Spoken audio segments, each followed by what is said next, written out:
মোৰ নিজৰ লাইফক ইনজাস্টিস কৰা হ'ব। মোৰ নামটো কলিজ হবে ফেমাস পুৰা মই আগতে বহুত দুখ মানে কওঁ আৰু যে নকব তাৰপিছতে নাই কবই। মোৰ এটা শব্দটো ফেমাস কৰিছে কলি। এতিয়া মোক কলি বুলি মাতিব নালাগে আচলতে দাদাই, কথাটো কৈছো। সেইটো এটা প্ৰব্লেম, যেতিয়া মোক ছোৱালীজনী কলি, এতিয়া কলি বুলিতো ফেচবুকত সাৰ্চ কৰিলে মোক নাপাব।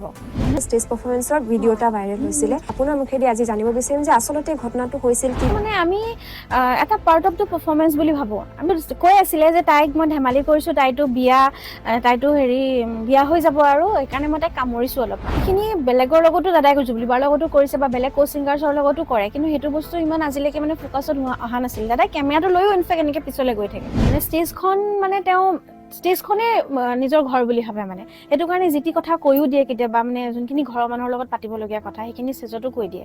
তেতিয়া গৰিমা বৌহঁতে কয় যে এইখিনি কথা আমি ঘৰৰ লগতহে মানে পাতিছো, এইটো বেলেগ কথা। কৈছে মোৰ কাৰণেতো ষ্টেজখনেই ঘৰ।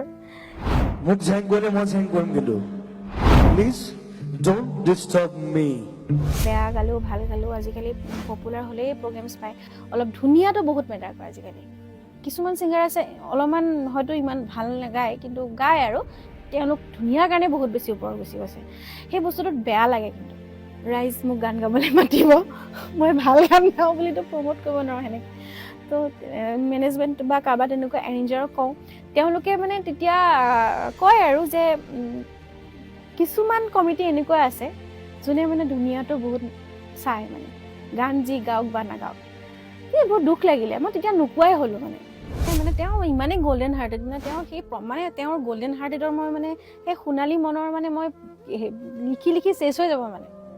ইমানেই বেছি মানে মই পাইছোঁ মানে এক্সাম্পল, ইমানেই বেছি মানে গাৰ নোম শিয়ৰি গৈছে এতিয়া। মানে কিৰণ বুলি এজনী ছোৱালী আছে, তাইৰ চকুৰে নেদেখিছিলে, তাইৰ চকুৰে এটা চকুৰো নেদেখিছিলে। তাই দাদাক এদিন ক'লে, দাদা মই কি নেদেখাকেই পৃথিৱীখন, ইমান ধুনীয়া পৃথিৱীখন মই নেদেখাকেই গুচি যাম নেকি? তাই মোক এদিন কৈছিলে যে জুবিন দা মই আপোনাক নেদেখাকে মৰি যাম নেকি বুলি কৈ দিলে। মই তেতিয়া কৈছোঁ যে ভগৱানেতো চকুটো যদি লৈ গৈছে, মই ট্ৰাই কৰিম আৰু এটা চকু লগাবলৈ।